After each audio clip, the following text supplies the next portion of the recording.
This is the iRacers Lounge, featuring the latest iRacing news, driver interviews, race reviews, opinions, discussions, rumors, and more. Now here's Alan Pajari and Mike Ellis.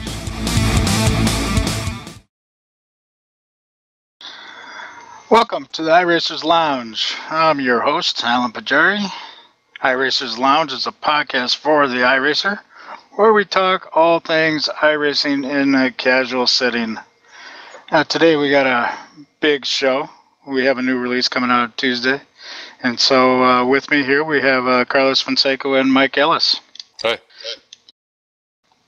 All right, and so we don't have any guests, but we got a lot of stuff to talk about. So let's just kind of get into it. iRacing announced what they were going to have in their release this coming Tuesday. And a lot of good stuff in here. So let's just kind of run down some of the things and we'll just discuss them. First thing I want to mention is that they will have a new tech tracks pages have been. Thanks for listening to the iRacers Lounge more podcast. More storefront and informational page.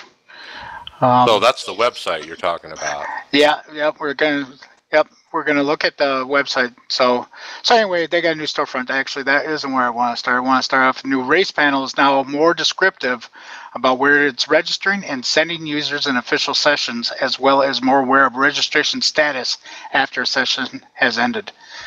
That's what I've been asking for, right? Where it tells me how much time until the race starts. Yeah, I think we've always heard of people have their little clocks next to them and stuff now because they want to be able to tell exactly when it's going to start. Because when you get entering the practice, you can see how many registers there are, which is nice, but you really don't have any kind of countdown timer of actually when it's either going to switch it to the race session or you got to click on the race button. Right. Well, what I'm talking about is I don't do the practice before the race. I wait until the race starts. But there's no clock there on the website that shows, okay, you have 10 minutes left or whatever. Yeah, so do you think whatever. So do you think it's going to be there, or do you think it's going to be? I think it's when you're both. Doing the practice, or both? What I read was it'll be in the practice. It'll be a timer as well as on the website. That's the way I read it. Okay. Well, that should be an interesting thing. I'm looking forward to seeing what they have there. I would love just a countdown timer. Let me know when that's going to be. And the other thing is when I'm sitting there waiting for that race, I look at the website and it just says join practice. It doesn't say I'm registered with anything. It doesn't. It's very confusing, actually. So what I think this means is they're going to address some of that. I'm very curious to how it looks. Yeah. So hopefully they did things where people are less confused and be able to tell whether you're in the practice, not in the practice, or just sitting there waiting. So that's good. Yep. Another thing I want to point out is they added a new team series stats page to show team rankings and official team series, which to me is huge. Yeah, before I've always struggled with how do you even look up your stats on these team races. Well, that was the problem before, is they didn't, because as you know, I've been doing some of the endurance races, and it shows me and my teammate as individual racers. It doesn't show us as a team. And so, there was actually someone who kept a spreadsheet of the teams, which was nice. We really didn't. That shouldn't have to be done. iRacing should be able to have that ability. And of course, now with the new endurance series and the qualifying coming up here in season 4, that makes that more important. So I'm actually glad to see that. Yeah, I was wondering how they were going to track it. So good point. Another thing that they have done is they've added the ability to set and preview. I don't know about the preview part. Custom track conditions. So that's the settings for which we will get into heavily here later for the new dynamic track feature in the hosted sessions as well as test mode. Now, one thing, Alan, is the release notes were yesterday afternoon, but all throughout this week, they've been releasing information about the build on Facebook and Twitter, YouTube, little short videos and different things. And there's been some screenshots of what you just described, where there's a slider on the website of how much rubber you want on the track or not want, so to speak, and before you enter the room or the practice. Yeah, it should be actually kind of cool. So, you know, Tuesday, right after I get the update, that's probably the first thing I'm going to do is set the thing to full rubber or whatever on a track and give it a shot. Yeah, very interesting. So, yeah, more changes to the website for the new functionality. Yeah, it should look pretty cool. But then we'll just see on how all this stuff works. I'm actually really looking forward to it. They modified the member site to help Windows 10 Edge users to get iRacing running. So has anybody tried the Windows 10 had problems with this?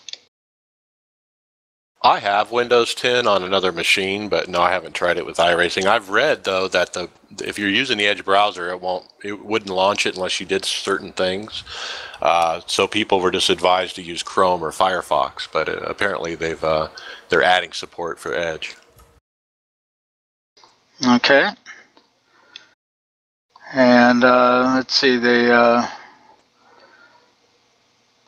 one of the things that I like that they did is they added a preference that remembers its state and leagues, like where you can show only my leagues, which I'm actually happy about because, you know, I don't like actually looking at the whole list of leagues when I'm just looking at the leagues that I run into, you know, or run with. I really don't necessarily care about all those other leagues. A lot of them not even around. They just happen to be a league there. So that's actually nice. One less click, right? One less click.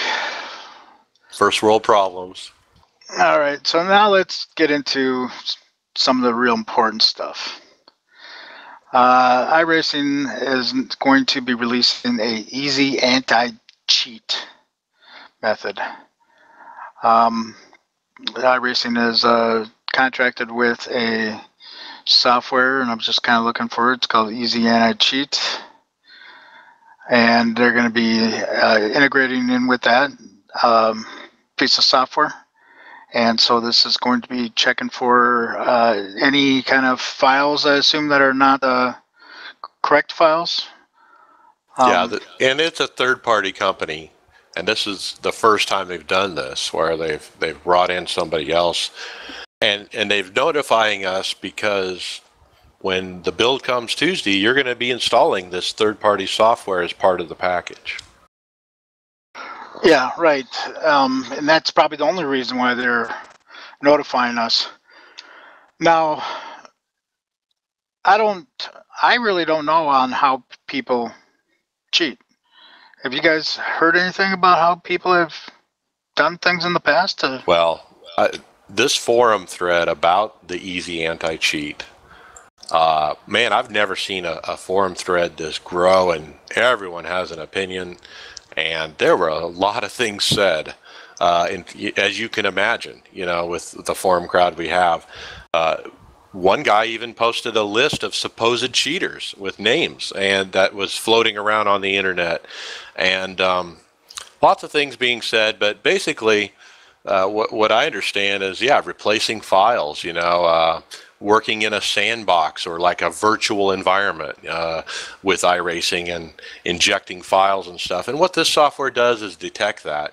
And so what does it mean for all of us, the rest of us who don't actually cheat? Well, when iRacing fires up, if there's a problem, a little dialogue window will come up and the sim will not launch. It literally will not start if you have a problem. So then you have to call iRacing or email them, and they'll help you get through the problem. But yeah, that's what this software does. I mean, I just don't get what you get out of cheating, to be honest. I mean, what's the point? I mean, if you're going to cheat to win. There were some people that honestly believe there's some weather hacks where there's some kind of thing where you can do something to make the weather different than all the other drivers, and that gives you some kind of grip advantage. Interesting. I always hear about that joke, about this griphacks.exe file and stuff, that the pros supposedly have. But obviously, I knew that was kind of just a joke. I didn't think anybody actually had anything to cheat. But I do know that it was probably about a year ago that they banned 30 people or so for lifetime because of cheating. But I don't even understand on how people do it or even why people do it. Well, the risk is huge, I think. Obviously, you can get banned for life, and this is all our favorite hobby, so why would we do that? But yeah, there's a lot of people commenting in the forums that as soon as this releases out, some of these pro teams might falter because of this, and insinuating that people are already cheating and this is going to catch them up. So I guess we'll see. Yeah, we'll see. We'll see how that goes. But I'm actually glad they did it, just because, I personally don't cheat. I don't understand how or why people cheat, and so if people are, I'm glad they have something in here to stop them. And actually, what I would like to do, not only do they have to call iRacing, but they have to explain exactly why their file is different than what it's supposed to be. Right. So, yeah, I'm excited for it. I think this is a good thing. I certainly didn't expect it, but there's other games that use this software. iRacing is not the first. Battlefield, I heard, is another game that uses this particular software. No, for Counter-Strike. Oh, is it Counter-Strike? Okay, yeah. And do you have any experience with that, Carlos? Or Not at all. I don't know. You have to install some of these just to play online, but I haven't done that in a while. The newer Counter-Strike doesn't really use the same software. I think they're using something else. I'm not quite sure, but the older ones used to use that. the other thing in the forum somebody brought up is, why now? Why is iRacing spending money on a third-party software? And they're speculating because they have a problem, and maybe they can't address it or whatever, or they don't have the resources to address it. So yeah, some people are look at it that way. Why are they doing this now? Is there a reason behind it? What's the motivation? Well, it might have been that they were just contacted by the company and said, "Hey, we got this, software that we think would be good for you, and it would ensure this and that, and so they might have discussed it and said, yeah, that's a good idea." So it might not be that they had necessarily a problem. It might be more coming from the software company itself saying, you guys want to be. It's kind of like, if you have a website and you're using encryption on your website and you want to get that VeriSign symbol on there. So it's just kind of telling people, yes, we are verified that we're not cheating in this thing. Right. Yeah, I applaud iRacing. Good move. Yep. Next thing I want to talk about is that they're going to do different type of splitting for multi-class fields. And one of the things that they're going to do is we have implemented a new split forming. Oh man, this word has always been tough for me to say, even though I'm a programmer. How do you say that word? Algorithm. Algorithm. Thank you. Oh boy. For multi-class sessions that instead attempts to ensure that all car classes are packed relatively evenly into higher rated splits, potentially at expense of lower rated splits being devoid of one or more classes. So, which actually is a very good idea. For example, I ran the IMSA series a couple seasons ago, and I was in the Ford GT. And a lot of times there'd just be 1, 2, 3 of us in my split. Right, because there were 9 total, and they split you across 4 splits, right? Yeah, exactly. And so I think that, like, for example, having all 9 of us in the same split and not in the other ones is a good idea. Yep, that just makes it better, even though it might be bad for if you have a very low I rating or very high I rating to be racing with someone that with a very low. But I just think because you're trying to get as many cars as possible, like what they say is evenly, that it's in your class to be able to race with, and I think that's a good idea for that. Yeah, I like it. Another thing that they're doing is for session splits. They used to have a method for the best race server farm, where they did it based on ping time, and I believe now they're changing it to be more iRating and then best ping instead of best ping and then iRating. Is this based on, it's 2015 and does people have more bandwidth now and ping's not as much of a problem as it was, 3, 5, 6 years ago when they made these original decisions?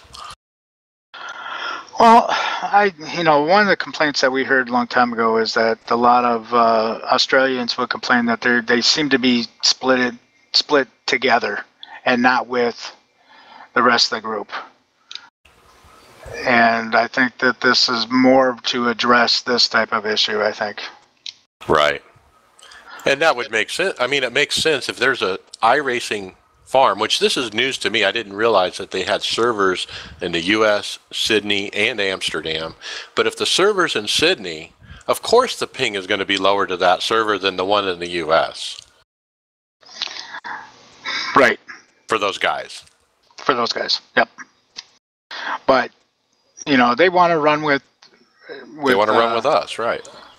Well, with us or the Europeans or whatever. So, and I think that's just the way to go. There's many times where I'm in a European server and I can tell I'm in a European server. Right. But yeah, I think that's a good idea. I'm actually going to skip the next topic because I want to talk about that last. So another thing that they added in was the borderless Windows support. All right, anybody run iRacing in Windows mode? I used to, and I might try it again now that they have this. I always had a drop in frame rate every time I went to windowed mode, so I don't know. We'll try it. Yeah, I had a drop in frame rate, and I also couldn't stand those borders. But I probably still won't be doing this. It's real good for anybody who runs extra programs while they're racing and they want to be able to view them. Or stream. A lot of people, or stream. There's a lot of people that who run it in window mode, but I, for one, am not going to. So, I mean, it's good that they did this, but it doesn't affect me. So I don't care. I think the Twitchers, the guys who are on Twitch all the time, I think they're going to love this. Yeah. Carlos, you can answer this question. Was it possible to stream in full screen mode? Yep. Actually, that's what I was doing, testing all these overlays and stuff. They seem to work in full screen mode, and everyone else runs them windowed. But if you're gonna run stuff like broadcasters use, for like live streaming races, commentating over the races, you're pretty much can only do that in window mode if you want those kind of overlays. The ticker and who's driving where, the driver name or whatever. That's got to be in windowed. But let's see. Yeah, just regular streaming, like I was doing testing a week ago or earlier this week. That'll work just fine in full screen. Okay. Yeah, you're talking about IRTVO is the name of that software. Oh yeah, that one you got to run windowed. Right, it's like an overlay that shows the crawl and the driver name. Yeah. All right, and another big thing that they kind of mentioned is the new tire model. They're actually adding in the version 6 to many more cars. Including the NASCARs. Yep, and I believe we have that list here, which is maybe that's not the correct list I got. So, do we have that list? It's at the very bottom, but when you go through all the different cars, but it's pretty much listed on most of the cars. So, it definitely covers all the NASCAR type cars, which that's what I run most of the time. So, I'm happy to see that. All right, and one of the big things that they've now included for all version 6 cars, and all their, because this is brand new. So if a car had version 6 before, now it'll be added in this, which is lateral stiffness calculation. The sidewall flex? That's sidewall flex. Awesome. So now we're talking about how tire pressures and everything is going to be matter even more. Yeah, and we'll talk a little bit later about David Kramer, the tire god, who actually does all these calculations. But boy, he's really got something with this tire. I think everyone should be excited about it. Yep. So, I'm actually looking forward to see on how the lateral stiffness actually how it does things. I just think that the PSI is going to be very important now for these cars, and how all that works during a race. They are adding in or actually changing one of the driver's aids, which is the auto blip shift. It now uses the new drivetrain physics model instead of falling back to our ancient old drivetrain model. Love that name, by the way. Ancient old. Yeah. This significantly improves how smoothly the cars shift when using the auto blip aid. I love this because I use auto blip, and I always felt like I've been at a disadvantage because I have it on. So and there's been forum discussions about this too, that people have tried to time it out to the millisecond and stuff, and supposedly this fixes all that. I've had people comment on my videos on, that I have to lift off the gas when I downshift or something like that. And it's just, and so I would try it, and I'm like incredibly slower than what I was if I just didn't. And that's because I use auto blip. I don't use the clutch. I don't, I just drive. I just shift. And so I think that this helps someone like me tremendously. So I'm actually really happy to see that. And what's neat about some of these features like that one, this is a total surprise. Nobody saw this on the radar. Nobody's been discussing it. They just did it, and here it is, surprise. Yep. And now let's talk about the big one that they're doing.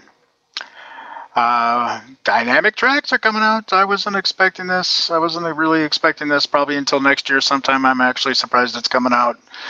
First of all, guys, talk about, are you surprised that it's coming out this soon? Yeah.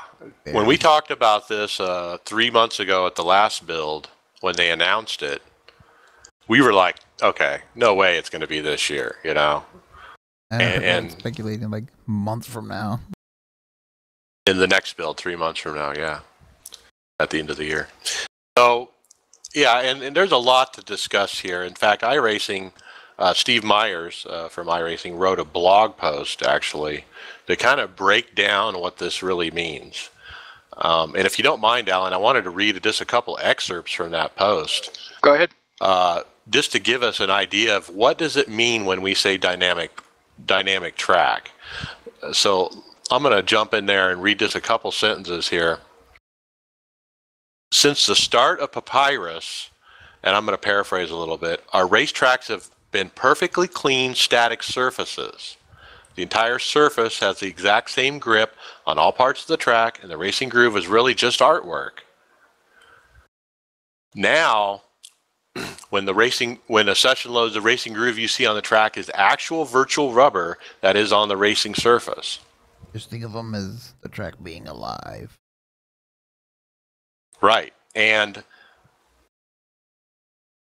as a session progresses, the location of every car on the track is tracked and communicated back to the server, which then aggregates that data, creates that surface, and sends it back to the drivers. So if everyone is on the top lane at Bristol during the warm-up, that's where the rubber's going to be laid. If everyone's on the bottom, it's going to be on the bottom. So it's dynamic depending on what the drivers are actually doing out there, too. So first question is, do you think it's going to be dynamic at the start of the session?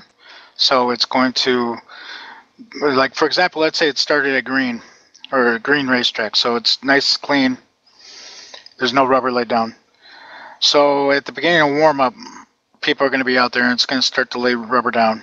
And so at the beginning of a race, it will have that unknown that heat and rubber. Yeah, there's so many questions like that we don't know. How in an official setting, how is iRacing going to set that up? Now, if you're hosting a race or you're a league owner, you have the ability to make that decision. Do I want it to start green? Do I want it to leave the rubber in? And another decision you can make is on cautions, do I want the rubber marbles cleaned up or swept up or not? You can make those decisions too. And nobody knows how iRacing is going to do the official settings on the official races that I've seen yet. So that's still going to be a surprise, I think.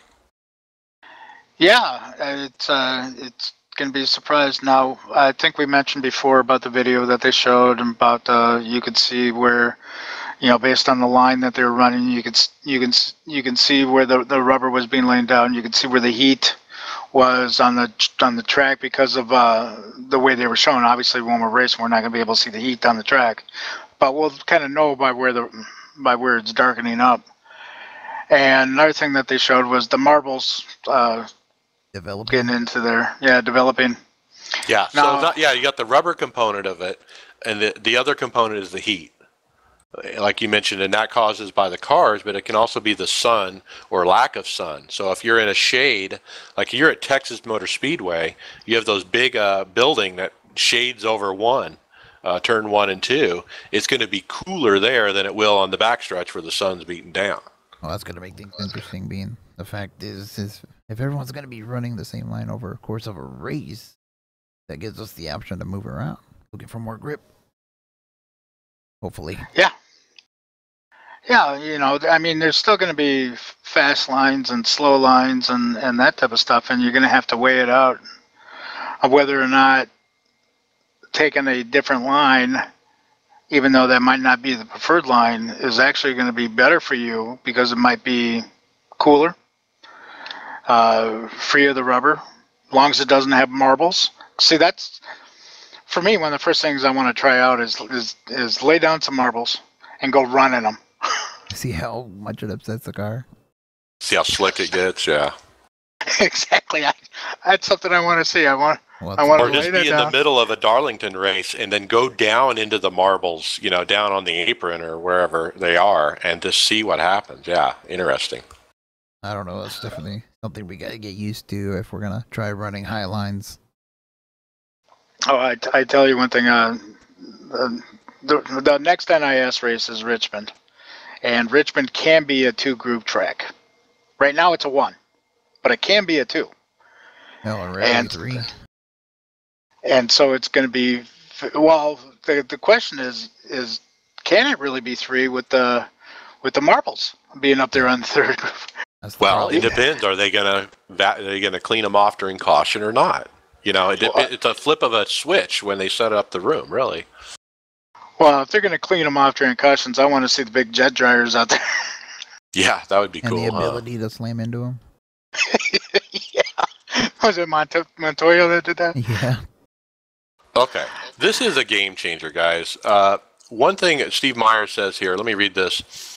When we added dynamic weather and started attaching qualifying to race sessions, it was the first step in trying to change the racing culture here at iRacing. This dynamic track project is a second step in that process, and hopefully it begins to change the way you approach these race sessions. We hope the days are gone when iRacers would spend hours on end tweaking a setup in search of a hundredth of a second because it's always 78 degrees and it's always sunny and it's always a perfectly clean and even grip track. Those days are over. Thank God. And I want to ask you guys, what do you think is going to happen with the racing? I mean, right now we got people that put in the hours on these static tracks. What's going to happen to them? Are they going to go belly up? I mean, or is the cream still going to rise to the top? The cream will always rise to the top. That's my belief. But guys who are able to turn that one lap because they're able to find the correct line or whatever it is, but they're generally not that good. They just are able to run that quick lap.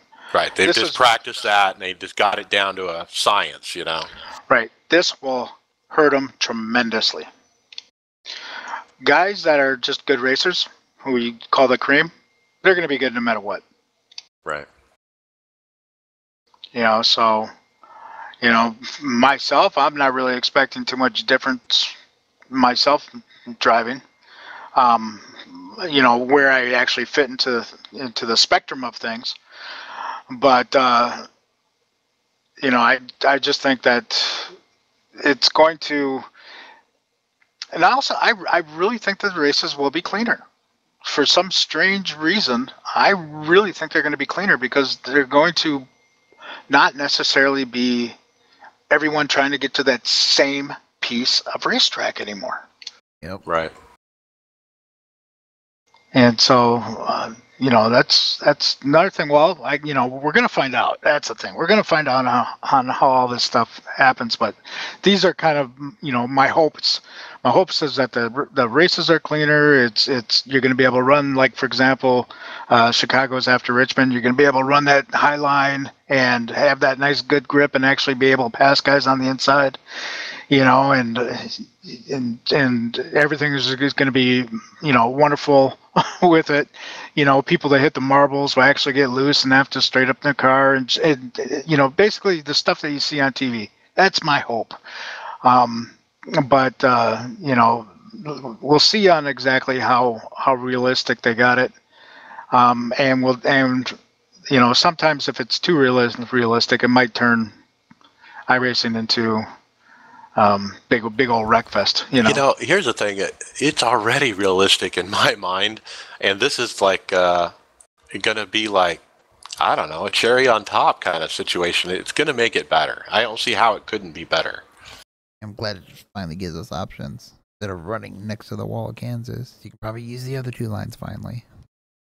And that's actually one of the things I'm hoping for. I hate running next to the wall of Kansas the most. Doesn't really remind me of Darlington too much. And actually, I don't run right up next to the wall of Darlington either. But at Kansas, you basically have to. And I really want to run the low line of Kansas. Yeah, if you blink wrong, you're gonna smack the wall. Yeah, that to me that was I don't know. Every race I've been in Kansas has just been kind of, see. You don't want to give up that spot next to the wall, otherwise you're dead, and it just seemed kind of stupid. Well, the better idea is just drop Kansas entirely and put Road America there. I don't think so. I wish they would do that.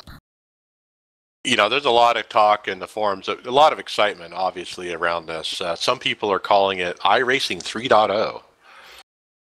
And apparently we're in iRacing 2.0. I don't remember what the what feature was when that switched it from 1 to 2. But a lot of people are saying this is such a big feature, this is like a new version. I would agree. Another guy on the forums who's well-respected iRacer, Todd Bettenhausen, he said, "This is a watershed moment in iRacing history." Yep. We'll just let that sit there. Since it is something that, as far as I know, probably 95% of the iRacers enjoy this. So that's a good thing.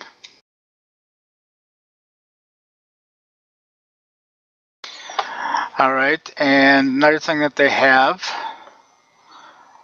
for this is that they are updating, or I should say trying to make the GT1 cars more compatible with each other by taking out some weight with Aston, and which is good. And now I heard this is going to help the McLaren. Is that true? Yeah, GT3, which they're doing also with GT3. You know what? We'll find out what how they're doing things. But it seems like this season, the Ford GT3 had advantage. Matter of fact, in the races I've done up to this season, I rarely saw a Ford GT3 out there. And Yep. now I see a ton of them, and that's because they're fast. They're fast this season. I wish we could just pick one car and stick with it for like Yeah. a season. So, I mean, it probably did them some good by be able to sell that car. But it kind of reminded me when the BMW came out, how that thing dominated the GT3 Yep. series. You know, so it does take some work to try to even these things out, and I'm glad that they're continually doing that. But we'll see. Actually, look at for the Ford GT3. This is what they did. They added 23 kilograms more weight. They took off 1.25% less downforce and a small reduction in torque. So you That's can tell. fine tuning there. But you can also see that that's an advantage. Look what they did. They added weight, they took off downforce, and they took out torque. That's a lot. I want to equalize those cars, I guess. Yep. So very important. Another thing that they did for the Sprint Cup cars is that we now have left rear wedge is adjustable during pit stops. This goes along with our right rear wedge adjustments that we can do. So that's a good thing for everyone that understands about how to make those in-race changes. Only thing I know is righty tighty, lefty loosey. So, but that's on the right. I don't know what to do with the left yet. All right, and we have a guest that showed up. So Gary, welcome. Thank you. So sorry, man. I thought it was Central Time, and I just thought I was early. Oh, that's all right. I always let everyone know by Eastern Time, so they can gauge from there. But that's fine. Yeah, I just went back and reread the message when I heard you guys talking, and I went, "Oh God." So. Yeah, jump in anytime here. So. Yeah. Well, actually, I'm gonna kind of get to Gary. Gary, we just talked about what was going to be in the new build, which was obviously a lot of stuff. Did you read any things that were happening in the new build that's coming out on Tuesday? Yeah, and I was really excited that it came out perfect timing for when I was going to be a guest on the show and have something to talk about, and then I show up late. Well, you can go ahead. Before I get to the normal guest questions, what are you excited about with this new build? I'm excited about the dynamic track thing. I think that's going to change the whole approach to how people, go about their race strategy. And I'm excited about it. That's good. You got any plans to try out first thing when it comes out?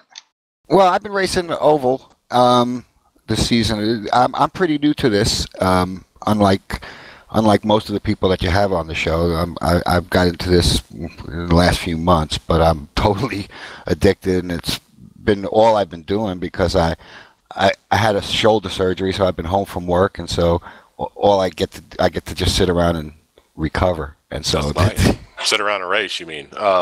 Yes, that's what it turned into. Which is good for shoulder surgery. Yeah, well, yeah, I didn't really tell the surgeon I was doing it. When I first started out, I had the first surgery in November, and by December I couldn't wait any longer, so I bought that Steel Series Sim Raceway wheel. That's kind of like a big Wii controller. It looks like a Formula One wheel, but it's not attached to anything, and so it has I was able to. When I first joined iRacing, that's what I was using just to learn the tracks. But I wouldn't race anything official or with any other people on the track with that thing. But my wife had bought me a G27 for Christmas, but it wasn't until, I guess, around April that I was actually finally able to use it. And so I think end of March. And so end of March I started oval racing, and I've already fast-tracked my way to an A license, and I've been racing in a bunch of leagues and racing the C Fixed this season. Nice. All right. Anyway, I just want to tell you a little interesting story about racing and shoulders. Here is that I played old man baseball for the last 15 years, and I pitched. And last year I was pretty heavily into racing, and I don't know about you guys, but there seems to be some wear and tear on your shoulders when you're doing this. I couldn't pitch anymore. So really my choices were still play old man baseball, which is actually 35 and older league. Still play old man baseball, or do my new hobby of racing. And as you can see, what I chose to do. Well, it's amazing. I mean, I was not aware of iRacing. I've been a somewhat of a gamer for forever, PlayStation console gamer. And a buddy of mine, right before I was leaving my job for the surgery, a buddy of mine that came and was working with us told me about iRacing. And once I found out about it, that was it. I mean, because I've always wanted, I've did some hobby racing years ago. I did some shifter kart racing, and always wanted to get back into some kind of racing and any kind of racing. And it's really an expensive hobby, and it's not really easy to do. And even if you could do it, where are you going to? How many different tracks can you have access to, and how many different cars you're going to have access to? So when I found out about iRacing, it was like the perfect solution. Plus, you don't have to risk injury, so it was an easy sell for the wife too. Well, maybe your shoulder injury. Well, that part, I don't talk about that around here too much. It's like if I, finish a race and I'm aching from it, I don't mention it. I can imagine it might be good for your shoulder to kind of keep some movement going, and. Well, that would be my approach if I was told to slow That's physical down. Therapy, right? Exactly. Well, just tell people that because I know it's not true. Yeah, it's probably not, but but the pleasure makes it worthwhile. Yep. So you mentioned that you got G27. You mentioned that you pretty much just started not that long ago, and you run the C fixed. So what type of pedals do you have? You use the generic G27 pedals? Yeah, I opted into the it slipped my mind at the moment. That Proto Simtech. I had opted into that waiting list. Are you familiar with those pedals? Yes. But I had also today's going to be the first day after we're done. I'm hooking up my 3 monitors for the first time because cool. I just put together a brand new PC just for iRacing with an i5 and a GTX 980 graphics card. Oh man! And I bought the SimSeats SRX cockpit with the triple monitor stand. Wow! So I went. You're all in, aren't you? I went all in. Yeah, I had to. I'm telling you, I bought 3 27-inch Asus monitors. Nice. That's what I got. Oh yeah, I just right now I'm only on the center one. The two outside ones are black at the moment because I finally set it up last Sunday, and when I was finally getting ready to hook up the monitors, one of the cables was missing, and it's always one little thing, right? So I had to order one off for Amazon. It just showed up yesterday, and so that's the project for the weekend is to get three monitors working. Oh, you're gonna love it. I can't wait. It's a whole nother experience when you get the triples going. Well, it's funny because before I started on the 27, up until now, I was racing on a single 22, and so it was really to come to get into the seat and and have the feel of this, and plus the big 27 in front of me, I could see where it's going to wind up. It's going to be good. I'm really excited about it. Yeah, that's pretty good. I always kind of wished it was that I can have like a little mini IMAX theater that I'm sitting in and racing. Oh, did you see that guy? There's a guy online. His YouTube channel is called Project Immersion, and he has a video on there where he just did, instead of 3 monitors, he's doing it with projectors, and he built a semicircular curved screen. Oh yeah. And it really, it's the most amazing looking simulation I've seen, even better than 3 monitors, and until he backs up, you don't even realize that you're not actually looking at a windshield. It's really I think there's drawbacks with the projectors. You got noise, and heat is a big problem, and you got to get them set up just right. Yeah, and there's always going to be drawbacks, I'm sure, and and they're probably really expensive too, I would imagine. Oh yeah. But I'll be very happy when I get the 3 monitors set up. No complaints. Yeah. Yep. Well, if you need help, let me know. I'm good at stuff like that. I might, because I know that there's a bunch of settings, and for the field of view and all that stuff, and the right angles for the outside monitors to be at. Oh, that's so important. And yeah, and I don't know any of it. When you look at all those in the forums at everyone's triple monitor setups, I swear to God, 90% of those do not have the correct FOV set up. Yeah, and I know it's really important, and I know that when you get it right, it really makes it realistic, and, It does, and that's yeah. really what I'm looking for. Yeah, I take this really serious, it's really worth the time and effort, I think, to get I it actually right. didn't have a protractor, something that shows angle measurements when I set mine up. So I actually printed one online and had it on paper to figure out exactly how big is 55 degrees, Wow, that's really smart to do it that way. Hey, that's how you need to do it. Get out the measuring tape, get out a protractor, and get it right. Yeah, absolutely. Great. And it makes a huge difference when you get it right. Yeah. And where do you dial in those settings? Where is the actual... Well, right in the options in the sim, that you put the distance from your eyeball to the center screen, and then you measure how wide your screen is. You put that in. It tells you what degree to set. After you type those in, it'll say 55 or whatever, and then that's the angle that you do between your left and your center, or your right and your center. Ah, thanks. Yeah, because that was the project for today, was figuring that out.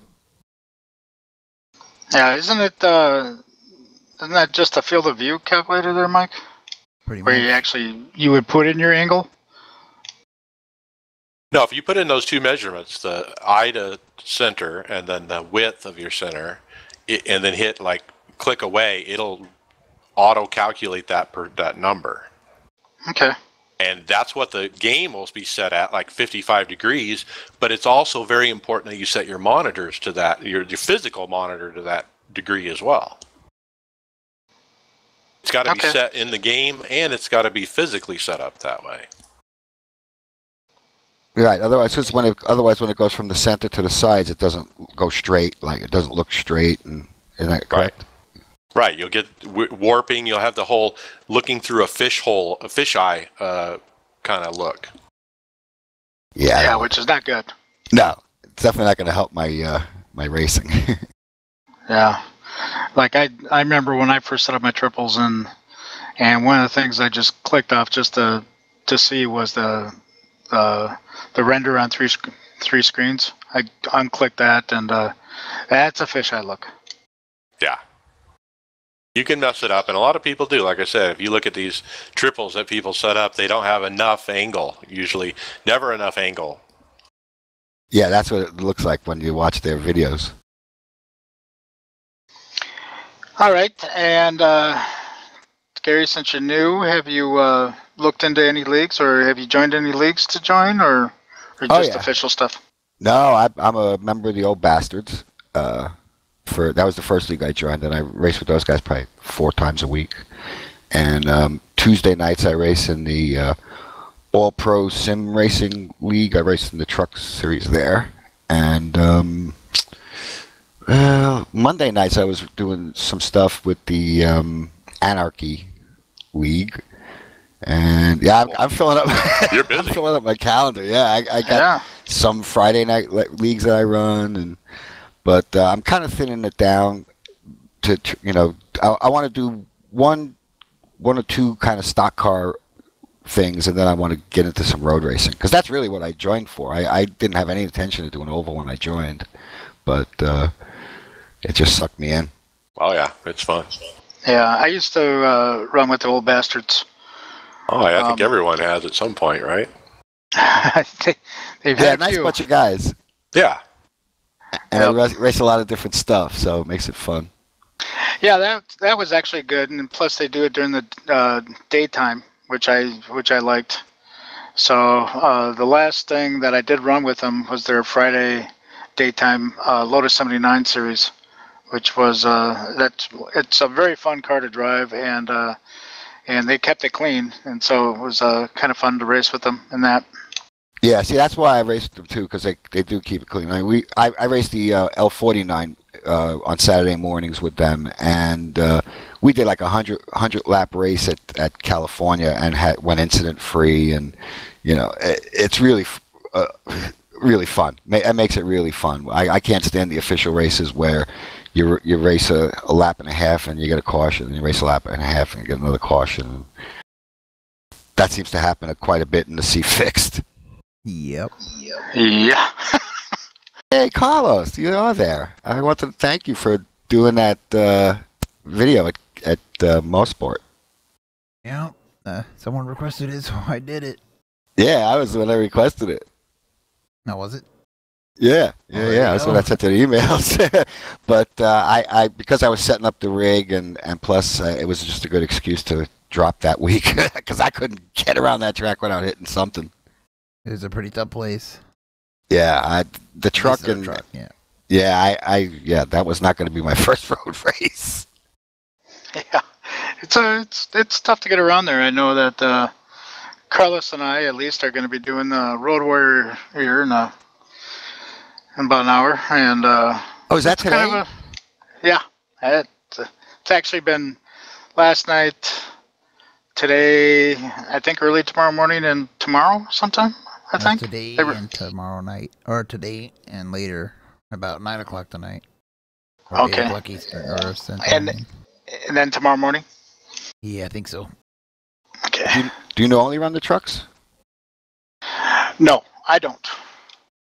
It's a fun vehicle. You know, I when I joined, that was a goal because I love watching them in real life. And even though I progressed to an A license, I'm not good enough to race the B and the A car yet, especially as competitive as those levels are.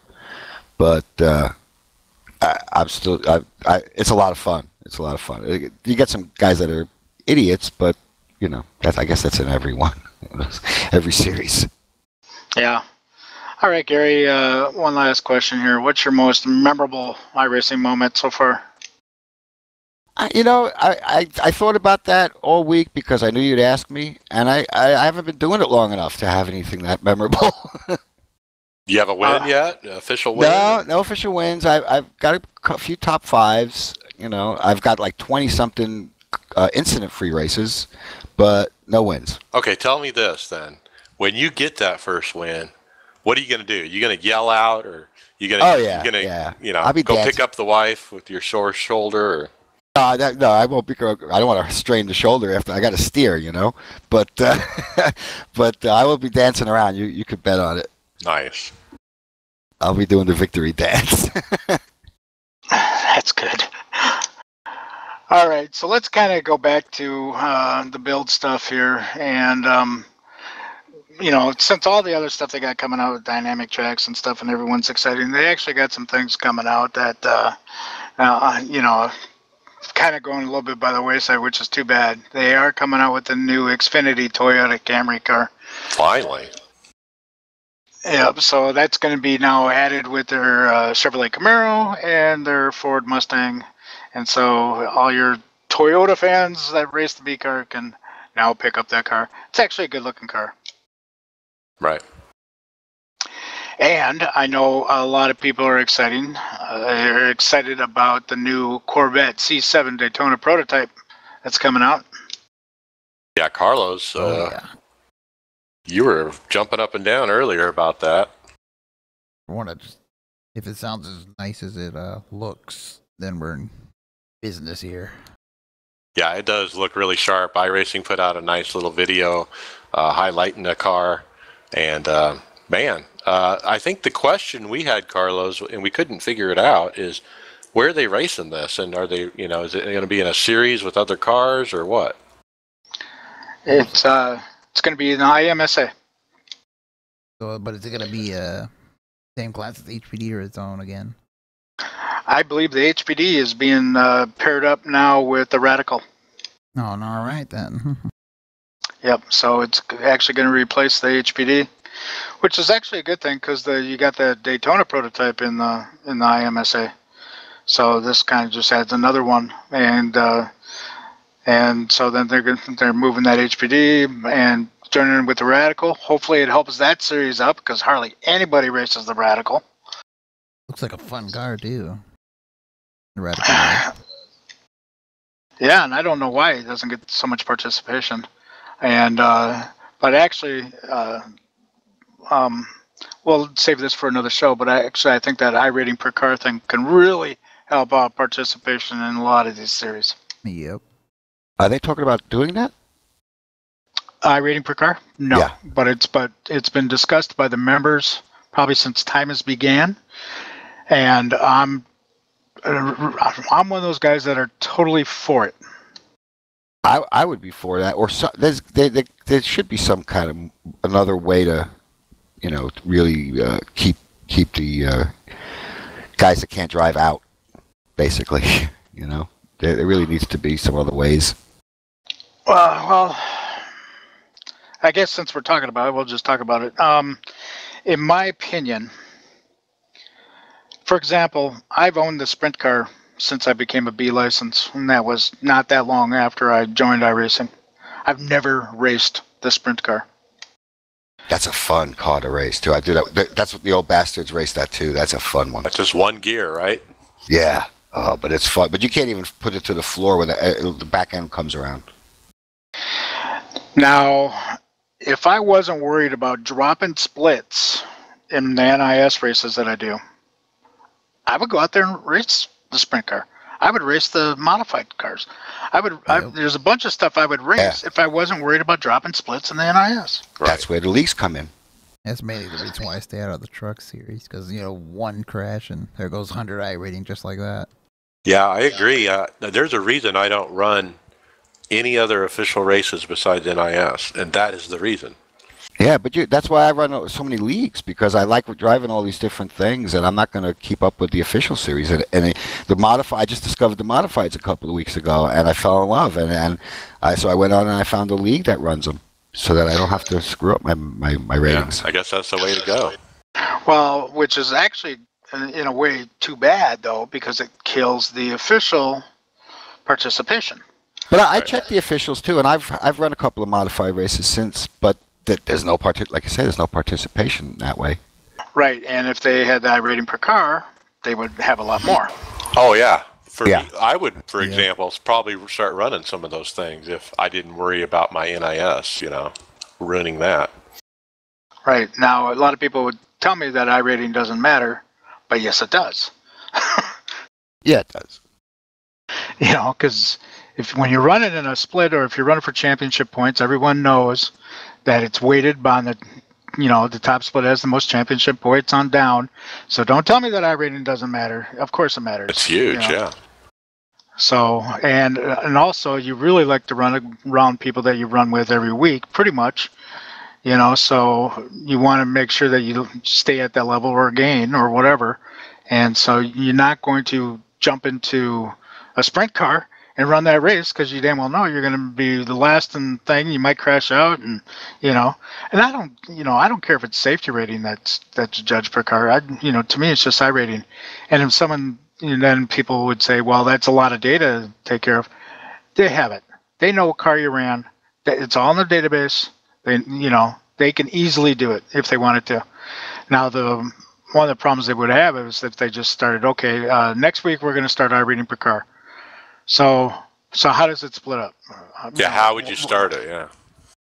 Right. So that'd be a problem, And so one of the weird ideas I had was take your iRating, pick your car, it gets stuck to that.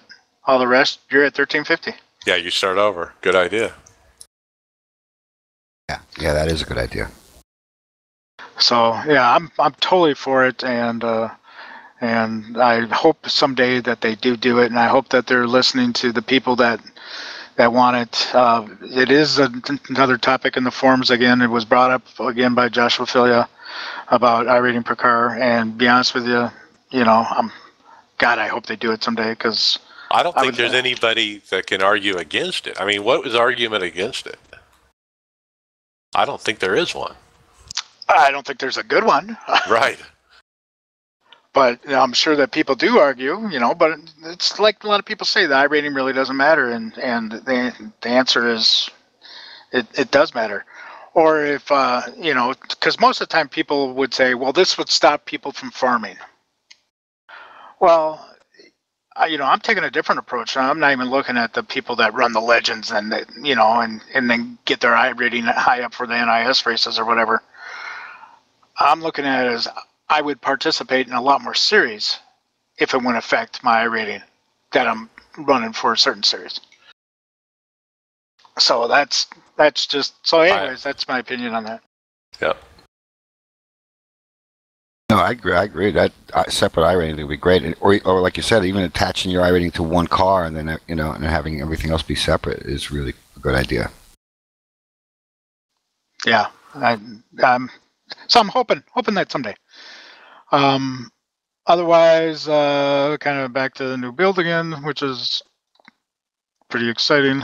I just gotta say, well, I think there's one more piece of content, and that's the new pace car is going to be a different color. Yeah, you want to talk about what they're doing there, Mike? Yeah, it's going to be gold, and it's to raise awareness and funds and support of families affected by childhood cancer.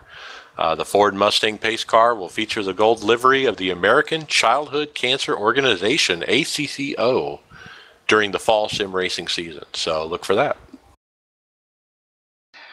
All right, and also we all know that week 13 is coming up next week, and they're going to be having the street stocks and Mazda Cups for the people that want to work on the iRating safety rating over the week 13. So that's their official stuff.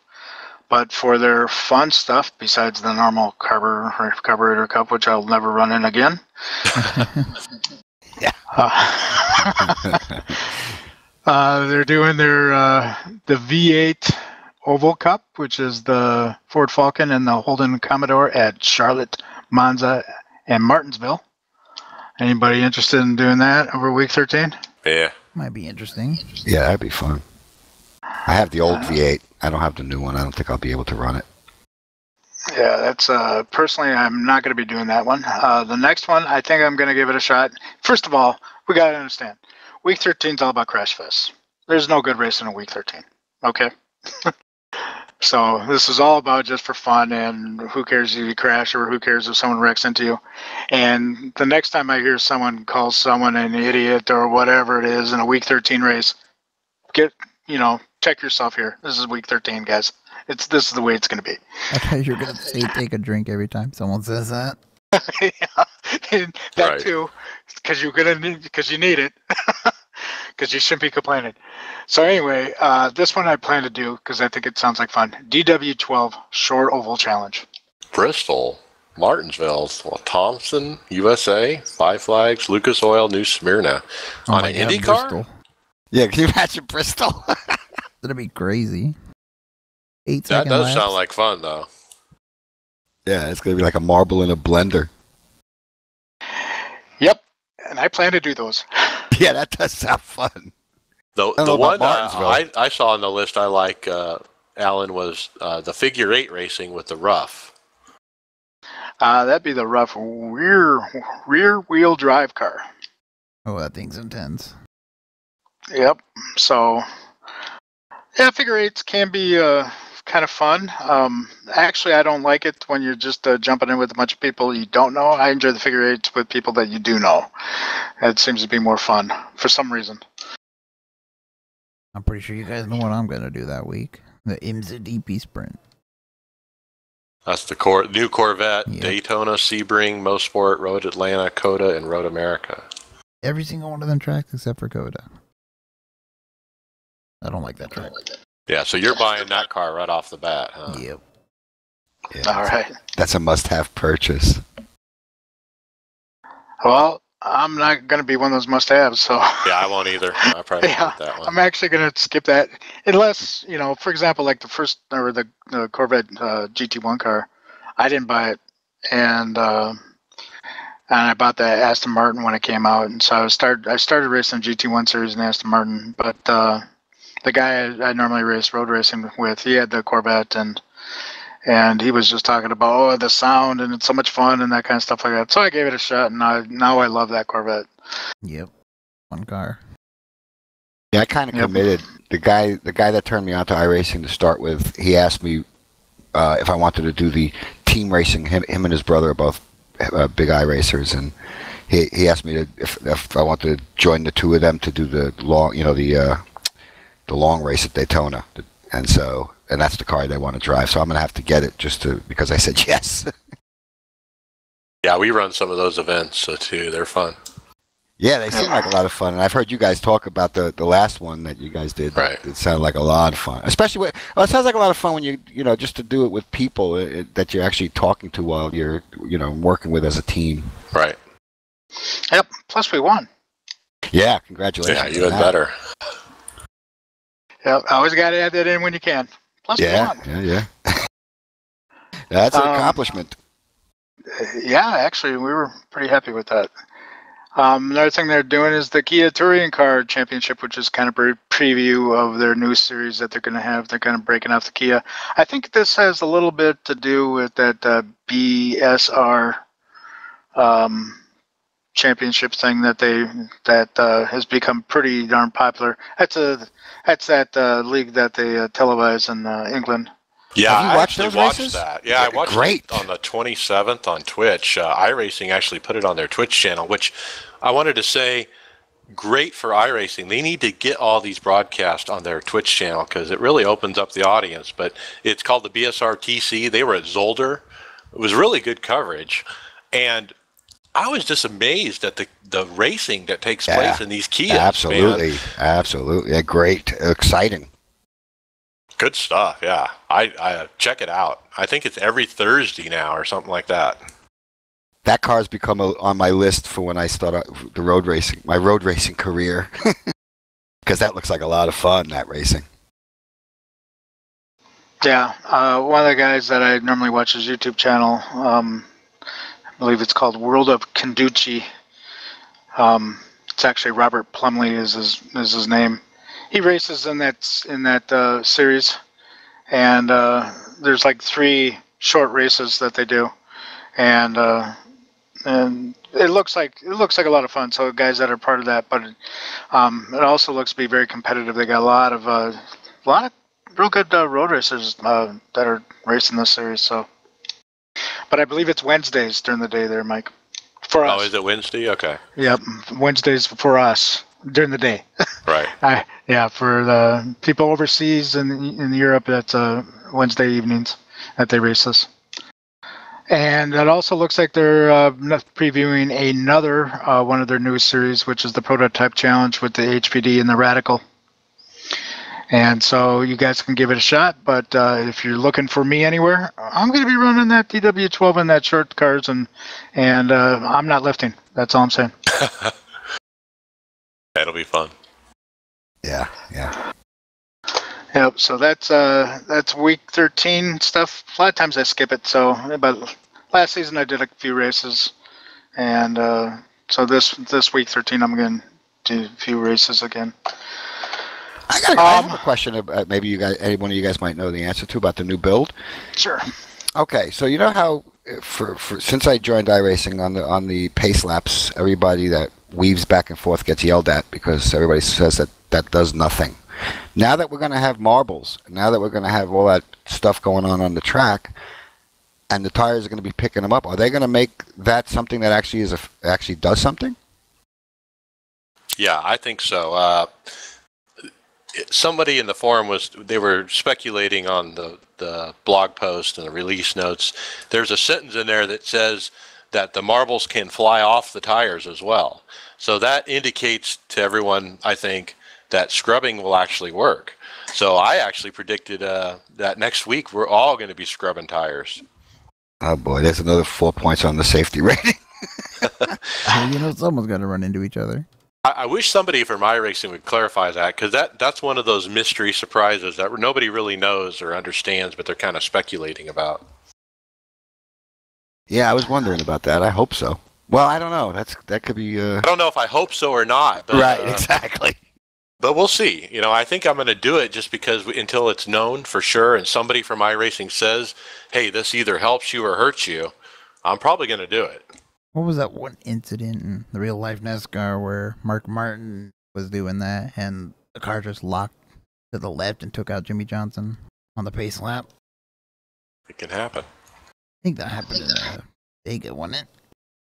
Yeah, so if you know what happens for real, it's going to be multiple times over in iRacing. So, I mean, people do it now, and it doesn't help your tires whatsoever, and people are, weaving. And matter of fact, it happened to me earlier today where it got awfully close when someone was weaving their car. Yeah, they come right up on you, and it's like, why are you doing this? Because they see the pros do it. So, actually, Mike, I'm going to take the opposite approach than you. I am not going to do it until someone tells me it actually works. Okay. So I'm sure we'll know soon enough. Yep, I'm expecting you to tell me that it actually works. I'll be watching. All right. Let's kind of switch gears to more of a sad topics here. Is that we had some fellow iRacers and families that passed away. We have Mitchell S. Harris. Yeah, I want to talk about Mitchell Harris. He passed recently, and he was an iRacer and that ran in what's called the Team Narramore Machine Shop League. And I don't know if any of you guys have run in with those guys, but that was actually the first league I ever raced in. And I actually raced with this guy back in the day. And boy, he's a nice guy, and it's sorry to see him go, but the community reaching out and giving the rest in peace and prayers for the family for sure. Yep, and Josh Click lost his wife. Yeah, Josh, another iRacer, had posted in the forums that his wife was having some medical issues, and then she passed suddenly. A very young lady, under 30, and with a big future, it looked like. So lots of support for him. It's actually up to 10 pages on his particular forum post. So we're rally around Josh and over his loss. Well, unfortunately, I almost came close to the same, having to put a post in the forum for one of my cousins that got put in the hospital for something to do with the heart. But I wouldn't call it a miracle, but he's just pulling through now. All of a sudden. It's good to hear. Oh yeah, Good thing I don't have to put a post now. And I think the final person, iRacer, that passed, everyone has heard about, and that's Mr. Justin Wilson, who from the UK, and he's an IndyCar driver, and he passed when his helmet got hit by debris during an IndyCar race. And Pocono. Pocono, yeah. Yeah, that's horrible, man. Justin's one of us. I looked up his last login in iRacing, August 11th. Okay, that's not long ago, guys. He didn't run a lot of races recently, but obviously he's in here testing or doing something. And he's always supported the iRacing staff when needed. Apparently, he's friends with a lot of people that work up there. So the iRacing staff did put together a memorial race for Justin. It's going to be held September 12th on Saturday. It's going to be IndyCar at Texas. And so we'll be looking for that next week. And I'd love everyone to jump in that and participate. They're also collecting funds for the children of Justin Wilson at his website, justinwilson.co.uk, if you guys want to help out. Yeah, I'm definitely going to run that race for sure. And I was thinking about doing what like Honda did and pledge the amount per lap. Yeah, lots of neat ideas like that. And it's neat to see the community rally around these tragedies and try to help these people any way we can. Yeah, that was a horrible one. Yeah, there is one thing I want to point out about this race, though, is that it is an official race, so your safety rating and iRating will be counted.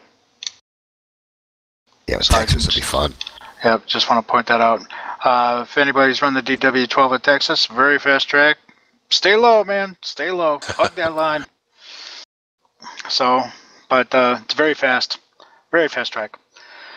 All right, let's talk a little bit about the NIS, guys. NIS, we had Bristol. We had Darlington. Darlington's still going on, but I think most of us have Do we done have with to it. talk about Bristol? Yes, we do. Bristol.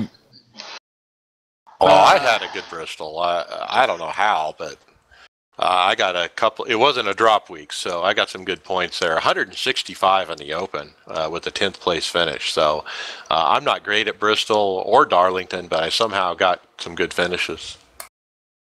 Well, to me, this is Bristol. I'll just kind of sum it up in a nutshell. Survive and you do well. Yep. That's You know? I know how to do that.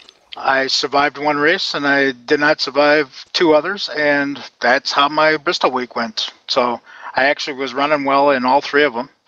Was taken out in two of them, and that's just how it happens. Survive and do well.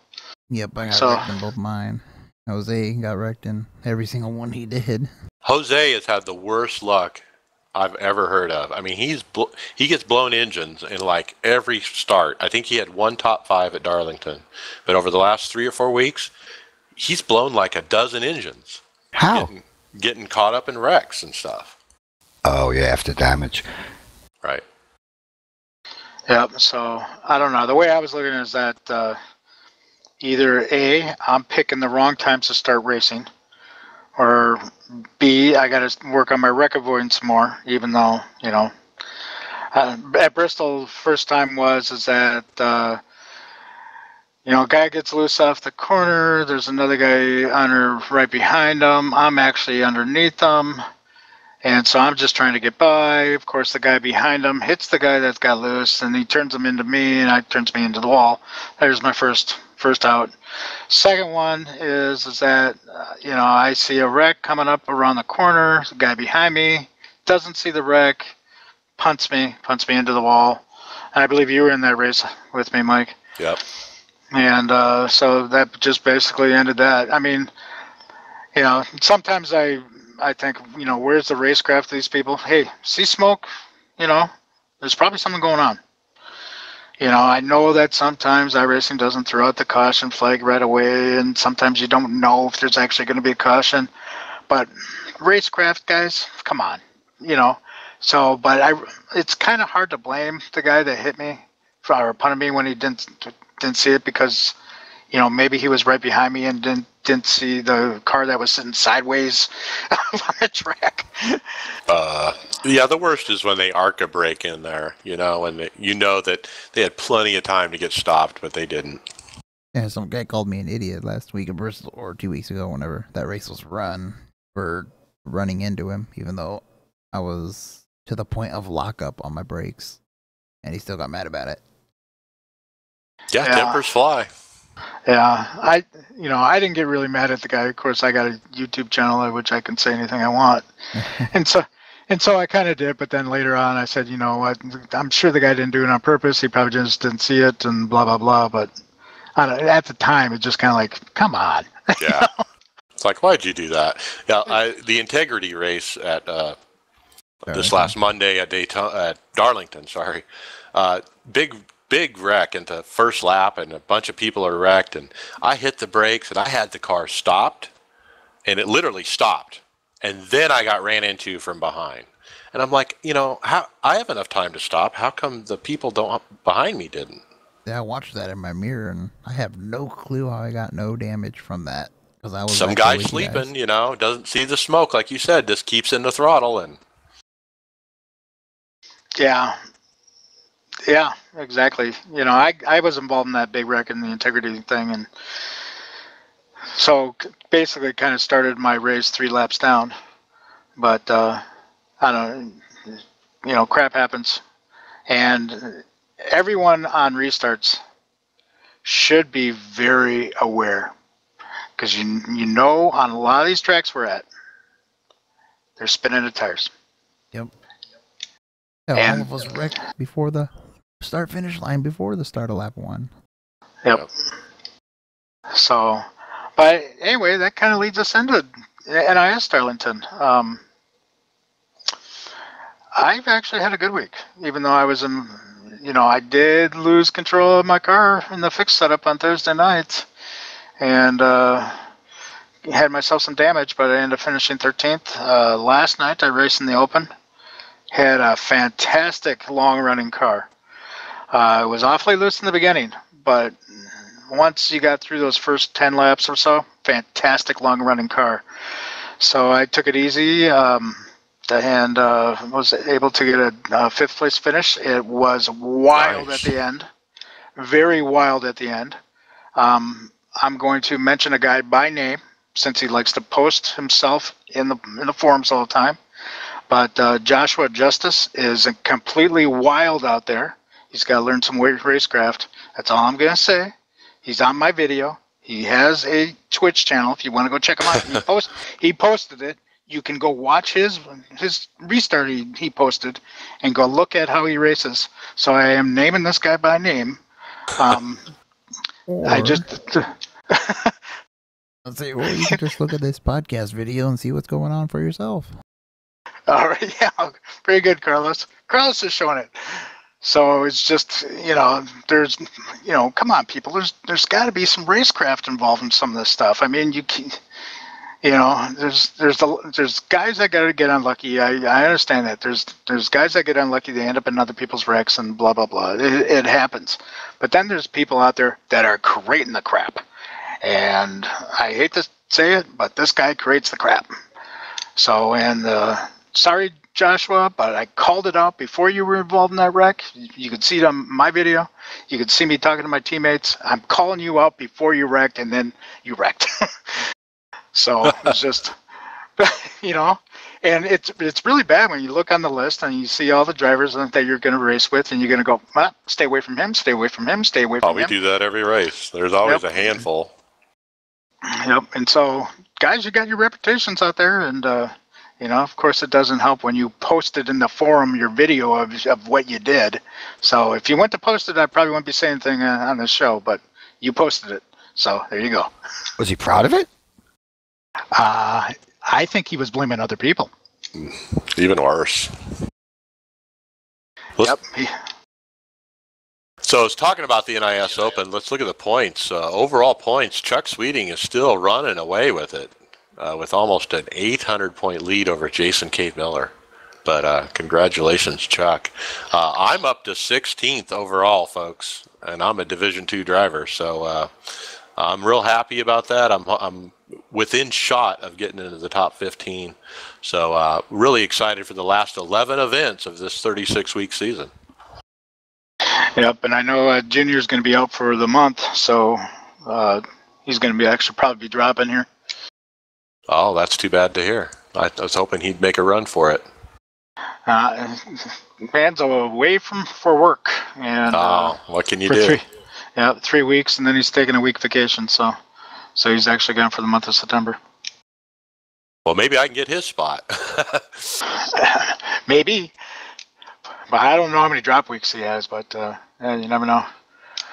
So anyways, good luck on all that for you people. This is all second split, right? You mentioned second split open? Well, that was overall points. So that's combined all splits together. So. Oh, yeah. Junior would be top split, wouldn't he? Yep. So, yeah. So anything on the fixed? Who's leading the fixed? Is it Abrams still? I haven't looked at that. But it's a lot more competitive. Carlos and I were talking about that earlier. I actually have the same amount of points in both the open and the fixed, but I'm running worse in the fixed because it's more competitive. I think there's more people running it. Yeah, I'm going to take a quick check here. I believe it probably should be Michael Abrams that's got that lead here. So, yeah, we got Michael Abrams. Oh, my gosh. He basically can stop racing if he wants. He's got a huge lead there. Wow. Yeah. And 1,200 almost? Wow. Yeah, over Busa, which is... no slouch either. Yeah, I mean, he's got 4 more weeks race than Busa, but obviously that's some real good finishes there. So just to give you a little... how good Michael's doing here. He's got 56 starts, and he's got 23 of those 56 are top fives, which is awfully impressive for that. But take a look at Busa there, 38 starts. 11 wins. and 24 top fives. 32 poles. Wow. So Matt, you're gonna hate next week when they put out that cheat. just kidding, Matt. We're kidding. We're kidding. Matt's a good racer. I've known Matt for a while. And he's good. Good kid. You know, people are going to be watching these fast guys, these pros and stuff, because some of them have been called out in the forums that, hey, you're not what you are because of this and that. Things are going to change next week. It'll be interesting to see. I'll be watching closely. Yeah, it will be interesting. But yeah, I think the good guys are good. So I think we're not going to see too much changes there. All right. Let's Final notes. Final notes. We've been going on for a while now. So Mike, why don't you start off? What do you want to? Well, just a few topics I want to hit on real quick before we go. This guy, I watched Hutu win again. Gregor Hutu. We've talked about him in the Formula One series, but I was watching this last week, and Mitchell de Jong, this guy from the U.S., is really putting up a run on Gregor Hutu. And I was impressed. He actually passed on the outside of the Le Rouge corner at Spa and on Hutu, and it was an amazing pass. And if you want to go find that, I would check it out. But it made me go look up this guy, Mitchell de Jong. And this guy is a real racer. I had no idea. He's in Rallycross. Yeah, he's in Rallycross for Red Bull. And he has an I rating of 8,005. And obviously no slouch. And boy, I just wanted to give a kudos to him for trying to keep Hutu under control there. So that guy's just a freak. Yeah, I want to mention something about Hutu. One of my teammates was talking about Gregor, and he's been around sim racing for a long time, including with the testing and development of iRacing. And as you know, Gregor's been iRacing for a long time, and sim racing, I should say, and obviously iRacing, so he knows Gregor pretty well. And what he was mentioning is that the peak antifreeze drivers are very lucky that Hutu does not drive in that series. I'd love to see him on the ovals. Yep, because he says that he would dominate, just like he does on the road. Yep, when you're good, you're good. I'd pay to see that. That'd be awesome. Yeah, he is amazing. What I would like to see is that you say, okay, Gregor, we're going to give you a month's worth of practice here, and then we're going to throw you in the peak and see what happens.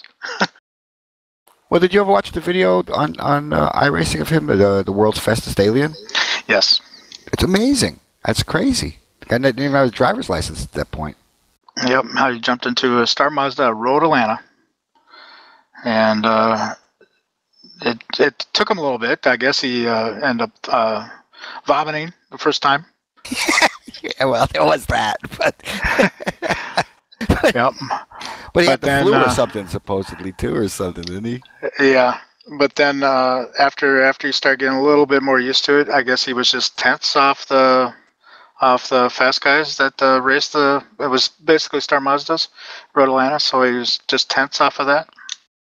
So we're just talking about a guy who just did sim racing, jumping into a real car, and in not that long, he would have been competitive in a real race. Yeah, up to speed. Yep. Now, I know personally, I couldn't do that. I could be sim racing on here for 20 years, and I'll never be able to do that. Well, I'm calling it. This Mitchell de Jong guy could be the next Hutu. I mean, he has some amazing talent. Check him out. You're calling it? He's good, man. And like Carlos said, he's a real race car driver, too. So. All right. I believe he's young. He's a young kid. He's like, what, 15? Oh, yeah? I believe Gregor's like 20, isn't he? We'll see. The next thing I want to bring up here is over at YouTube, they've started a new service called gaming.youtube.com. Check it out. You can set iRacing as your favorite game or whatever. And the other day, I hopped in TeamSpeak. A couple of my teammates were in a race. I had missed the start. I didn't have the content, so I couldn't watch it. So I went to this gaming.youtube.com. I hit iRacing, I hit live, and there's a list of literally everybody who's streaming live on YouTube playing iRacing. And sure enough, I found an in-car camera from some guy in Europe that happened to be in the same race as my teammate, and I was able to watch. Cool as beans. I loved it. It's like Twitch, but better. So actually, Twitch has some competition now, and it'll be interesting to see, if people are moving from Twitch to YouTube or what happens. I don't know. I'm eventually going to do that. I think most people will, just because I think you get more eyeballs over at YouTube, you know? Yeah. I mean, it's more well-known, because obviously there's people... Twitch is known as a gaming streaming service, and YouTube is more of a video service where most people say, check out my YouTube channel.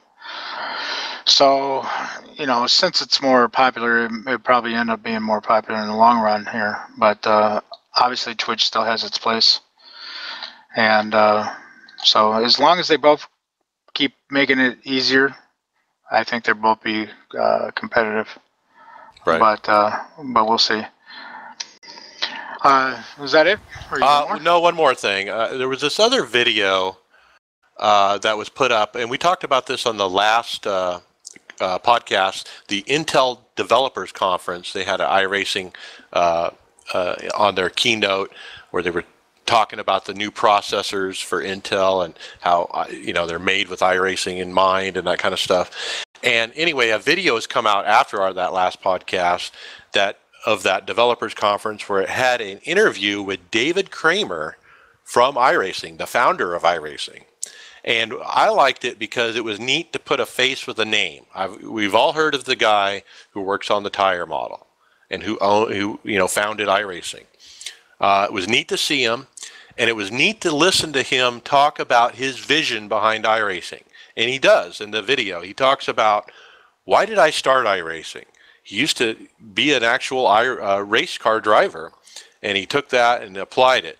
And it's kind of neat to hear the vision behind the sim. So if you'd like to check that out, go Google that Intel Developers Conference, and you'll find that interview with David Kramer in the middle of that. Other than that, the only last thing I want to mention was, don't forget that iRacing is sponsoring a real event at the Nürburgring coming up on September 18th and 20th. And they have the Sim Racing Expo there. So lots of neat stuff. If you're in Europe, I'd try to check that out. All right. Carlos, it's kind of a big week. You can't be a man of few words this time around. What's your final thoughts? Well, obviously, I'm excited for that Daytona prototype because, well, for one, it looks awesome if you ask me. People don't like the look of it, but I do. And the usual promoting. Make sure to visit iRacing Track Guides at Sim Racing Chewy Side on YouTube. That's it. That's all I got. All right, Gary. Any final thoughts? No, I just want to thank you guys for having me. I've been listening to the show since I found it, and I'm a big fan, and I listen every week. I'll keep listening. And you guys, good luck this afternoon or later on with the truck race. And Carlos, thanks again for that track guide. Yep, anytime. All right. I just want to say that normally I don't look forward to week 13s, and a lot of times the updates and stuff, I'm just like, I'll check them out and that type of stuff. But this is probably one of the first times I'm really looking forward to getting that update, jumping on the sim, checking out and see how the track is, seeing that how the marbles are, running up in the marbles. This is probably one of the first really excited moment I've had waiting for an update for iRacing. So I'm just, I think it's a real good time to be in iRacing, and I hope it's good, and I hope everyone enjoys it. And that's it. But otherwise, check us out on Twitter at iRacers Lounge, Facebook at iRacers Lounge, YouTube channel at iRacers Lounge. How about that? It's all iRacers Lounge. And bookmark our website at iRacersLounge.com. And I'll know that the podcast is available on SoundCloud, Stitcher, iTunes, Spreaker. You can email us at iRacersLounge@gmail.com. You can get a hold of Mike or myself through private messaging through the iRacing service. Or actually, you can get a hold of Mike or myself just through Facebook on messaging if you want to. So if you want to be a guest like Gary contacted us, and that's how he's on the show. You can you can contact us, and we'll put you on the show, and you can say whatever you want, So. And once you've been on the show, you're welcome back anytime. Yep. And so, matter of fact, I make sure I keep all the contacts, and I will be asking people back and stuff. And so, hope you guys enjoy the show, and that's it, folks. Later. Thanks, guys. Thanks for listening to the iRacers Lounge podcast. Make sure to subscribe to us over on iTunes and Stitcher. See you on the track.